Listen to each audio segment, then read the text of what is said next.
Hello friend, जय हिंद। कैसे हो आप सब? आई होप आप सभी स्वस्थ होंगे, मस्त होंगे और आपकी तैयारी अच्छी चल रही होगी।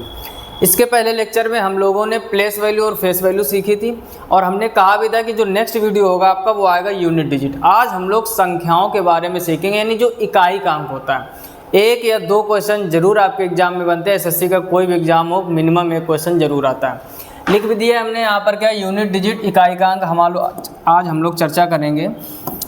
सबसे पहले तो हम ये सीखेंगे कि इकाई के अंक कितने प्रकार से क्वेश्चन बन सकते हैं, उसके पास एक एक करके पूरी डिटेल से चर्चा। क्योंकि हमारा जो एक तरह से सिद्धांत है वो पहले आपको बेसिक चीज़ें बढ़ाना कि उसमें कितने प्रकार हो सकते हैं। जैसे आपने संख्याओं के प्रकार शुरू के लेक्चर देखे होंगे तो पूरा ग्राफ बनाकर कि पहले संख्याएं कितने प्रकार, फिर उनके कितने प्रकार, फिर उनके कितने प्रकार, इस तरीके से पूरा चीज़ें डिटेल से आप सीखते हुए चले होंगे तो उसकी मज़ा ही अलग। अब जैसे सबसे पहले आप ये सीखो कितने प्रकार से क्वेश्चन इसमें बनते हैं।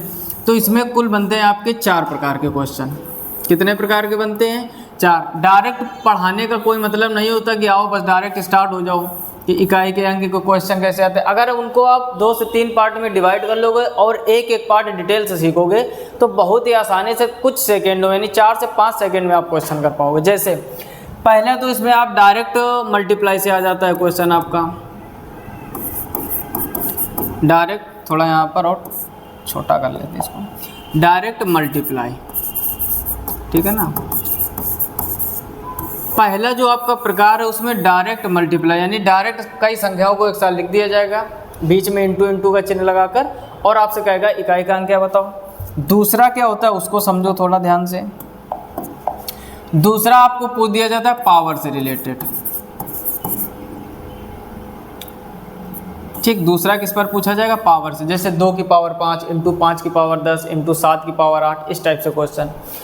तीसरा जो आ जाता है आपका वो फैक्टोरियल से आ जाएगा, ठीक है ना। फैक्टोरियल अच्छी तरीके से समझते होंगे। एक काम करते हैं, इनके एग्जाम्पल और लिखते जाते हैं। जैसे डायरेक्ट मल्टीप्लाई का कैसे आएगा क्वेश्चन, जैसे हमने लिख दिया 25 इंटू 78 इंटू 75 इंटू 189। जब डायरेक्ट मल्टीप्लाई से क्वेश्चन पूछेगा तो इस टाइप का आएगा। पावर से कैसा आएगा इसका एग्जांपल समझते हैं, ठीक। पेन चेंज कर लेते हैं ताकि अलग अलग आपको दिखता रहे। जैसे 2 की पावर 3 इंटू 5 की पावर 3 इंटू 8 की पावर 3, इसमें आपसे पूछ देगा इकाई का अंक क्या होगा। फैक्टोरियल में क्या होता है इसको भी थोड़ा ध्यान से समझ लो। फैक्टोरियल में आपके इस टाइप से बनेंगे। फैक्टोरियल का चिन्ह जैसे एक ऐसे चिन्ह होता है, या इसको ऐसे हम लोग भी लिख सकते हैं। क्लास 12th मैथ में आपने पढ़ा होगा फैक्टोरियल वाले, या 11th में आपने पढ़ा होगा फैक्टोरियल से रिलेटेड। इसमें क्वेश्चन कैसे आते हैं, जैसे हमने लिख दिया फैक्टोरियल 3 इंटू फैक्टोरियल 5। तो अब डायरेक्ट मल्टीप्लाई वाला रूल यहाँ नहीं लगेगा कि 5 इंटू 3 गुणा कराओगे 15 और इकाई का अंक 5। पहले फैक्टोरियल को सॉल्व करते हैं, फिर आप देखेंगे कि इकाई का अंक क्या होगा। और जो चौथा प्रकार आता है इसमें वो आएगा आपका एक्सप्रेशन पर आधारित, ठीक है ना। एक्सप्रेशन पर आधारित। अब देखो ध्यान से समझो चीज़ों को। डायरेक्ट मल्टीप्लाई पर आएगा, पावर पर आएगा, फैक्टोरियल पर आएगा। एक्सप्रेशन पर, जैसे एक्सप्रेशन का मतलब हो गया जैसे प्रथम 10 सम संख्याओं में इकाई का अंक क्या होगा, प्रथम 10 सम संख्याओं का योग, उसके बाद इकाई का अंक। इस टाइप से क्वेश्चन एक्सप्रेशन में आते हैं। अब हम लोग ये 4 प्रकार होते हैं, कौन कौन से? डायरेक्ट मल्टीप्लाई से आएगा, पावर से आएगा, फैक्टोरियल से आएगा, एक्सप्रेशन से। अब एक एक करके हम सभी चीज़ों को सीखेंगे। तो आप अपने नोट्स में, नोटबुक में नोट करते जाइए। पहले लिखिए यूनिट डिजिट इकाई का अंक, फिर उसके 4 प्रकार लिखिए, ठीक। अब देखो पहले की चर्चा करते हैं हम लोग डायरेक्ट मल्टीप्लाई की, ठीक। तो यहाँ पर हम लिख लेते हैं थोड़ी देर के लिए। अभी हम लोग जो चर्चा करेंगे वो जितने भी क्वेश्चन होंगे वो डायरेक्ट मल्टीप्लिकेशन पर आधारित, डायरेक्ट मल्टीप्लिकेशन, ठीक है। शॉर्टकट में लिख देते हैं यार, का है डायरेक्ट मल्टीप्लाई पर, ठीक। शॉर्टकट में यहाँ पर लिख देते हैं इसे।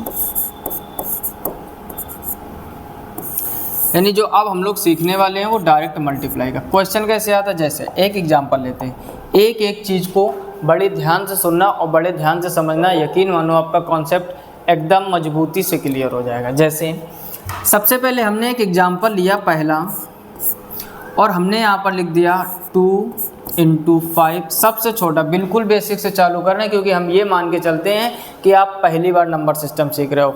जो भी स्टूडेंट पहले से तैयारी करना है, आपको बहुत अच्छे लेवल की मैथ आती होगी, उनके लिए नहीं। जो लोग स्टार्ट किए हैं अभी नया नया 12th किया, नया नया कंपटीशन की दुनिया में गए, एसएससी की तैयारी शुरू किया है, यानी बिल्कुल बेसिक से और बाकी टॉप लेवल तक तो हम लेके जाएंगे। पहले बेसिक मजबूत करेंगे, धीरे धीरे आपको एसएससी सीजीएल और उससे भी टफ क्वेश्चन हर एक चैप्टर में करवाए जाएंगे। बशर्ते आप बस धैर्य बनाए रखिए। पहले आप छोटी छोटी चीज़ों को सीखिए। जैसे यहाँ पर हमने लिख दिया 2 × 5 9 अब हमने आपसे कहा में इकाई का अंक क्या होगा, में इकाई का अंक क्या होगा। ठीक, इस टाइप से क्वेश्चन, इस टाइप के आने नहीं एसएससी में, आप सबको पता है, लेकिन हम सीखते हुए चलेंगे चीज़ों को। देखो अब जैसे सबसे पहला काम, एक तो वो तरीका को गुणा कराओ, 9 का 5 में 9 × 5 = 45, इकाई का अंक 5 आएगा। देखो लिखोगे ऐसे 45, लेकिन लेना हमको इकाई का अंक 5 आएगा। फिर 5 का 8 में गुणा करोगे 40।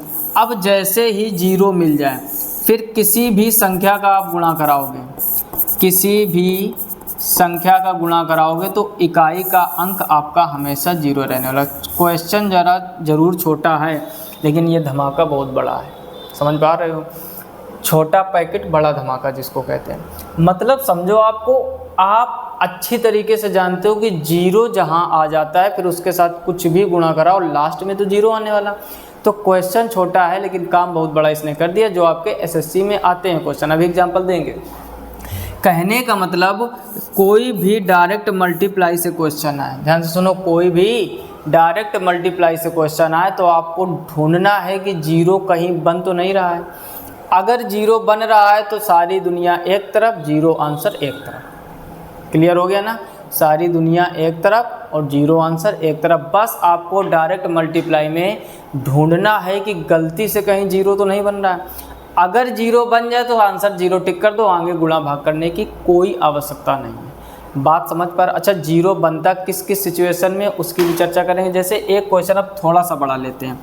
हमने यहाँ पर लिख दिया 25, ठीक, हमने यहाँ पर क्या लिख दिया, 25 × 75 × 875 × 975 × 1075 245 और इंटू में लिख दिया हमने क्या, छोटी सी क्वेश्चन 22, छोटी सी संख्या 22। अब समझो बहुत बड़ा लग रहा है। हमने क्या कहा, पहले मल्टीप्लाई वाले में आपको ढूंढना है कि कहीं 0 तो नहीं बनना है। आप अच्छी तरीके से जानते हो, कभी भी 5 का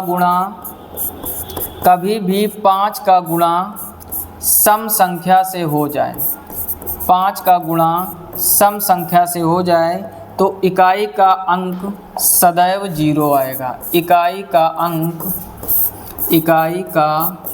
अंक सदैव 0 आएगा। एक चीज़ ध्यान से समझते हुए चलो, बिल्कुल आराम से, क्वेश्चन ज़रूर छोटे ले रहे हैं लेकिन पॉइंट बहुत तगड़े हो रहे हैं। जो लोग पढ़ चुके होंगे नंबर सिस्टम इसके पहले, आप बात अच्छी तरीके से समझ पा रहे हो। जैसे इतनी बड़ी संख्या है, 5 का गुणा 5 में 25, फिर आगे 25, फिर आगे 25, कुछ ये सब करने की ज़रूरत नहीं। आप ढूंढो कहीं 0 नहीं बनना। आपने देखा क्या कि इस 5 का गुणा जैसे ही 2 से कराओगे तो आ जाएगा 10, यानी इकाई का अंक क्या हो गया, 0। ये ट्रिक है। ये क्या है, ट्रिक। जब तक लिखे ना तभी तक समझ नहीं पाओगे क्या, ये ट्रिक है। अब ट्रिक लिख दिया तो ट्रिक ही है। 5 का गुणा कभी भी सम संख्या से, जैसे एग्जाम्पल आप समझते जाइए। हमने 5 का गुणा 2 से कराया, 2 सम संख्या है, क्या आया 10, इकाई का अंक 0। 5 का गुणा 4 से कराओगे क्या आएगा 20। 5 का गुणा 6 से कराओगे क्या आएगा 30। 5 गुणा 8 से कराओगे क्या आएगा 40। और 5 का 10 से कराओगे, फिर आगे बढ़ते रहो। आप ओवरऑल एक पॉइंट नहीं समझ पा रहे हो क्या, कि 5 का किसी भी सम संख्या से गुणा करा दें, 5 का किसी भी सम संख्या से गुणा करा दे तो उसका इकाई का अंक 0 होगा। बाकी हमें दुनियादारी से कोई मतलब नहीं। शुरू में हमने क्या बोला था, कहीं भी 5 के साथ या किसी भी मल्टीप्लाई वाले क्वेश्चन में 0 मिल जाए तो सारी दुनिया एक तरफ और अपना आंसर 0। क्लियर हो गई? आए हमेशा चेक करना है कि कहीं 5 और सम संख्या का तो नहीं दिया गया। 5 और 7 में कहीं भी लास्ट में यूनिट सम संख्या मिल जाए। ये नहीं करना है कि 25 75 से कराया। 245 22 ये सब नहीं करना है, बस आपको ढूंढना है। हमने क्या देखा, यहाँ पर हमारा कोई भी कितनी भी बड़ी संख्या हो, तरीका यही लगाना है, क्योंकि आपका वहाँ इतना समय नहीं दिया जाता है कि आप समझाएंगे डिटेल से या बर्बाद कराएंगे। लेकिन एग्जाम कितना भी बड़ा हो तभी आप एग्जाम क्वालिफाई कर पाओगे, अदरवाइज नहीं। मैथ के 25 क्वेश्चन ज़्यादा से ज़्यादा 25, नहीं तो आप जल्दी से इसका स्क्रीनशॉट ले लो, वाला पॉइंट लिखा है। क्लियर?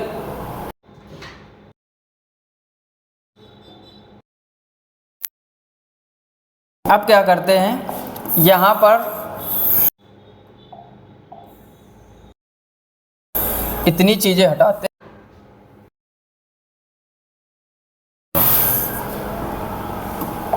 ठीक, अब देखो ध्यान से समझना। अब जैसे एग्जांपल लिया हमने, पॉइंट बड़े बड़े होंगे, जैसे एक पॉइंट क्या लिखा हो तो लिख लो नोटबुक में, क्या 5 के साथ कभी भी इकाई का अंक 875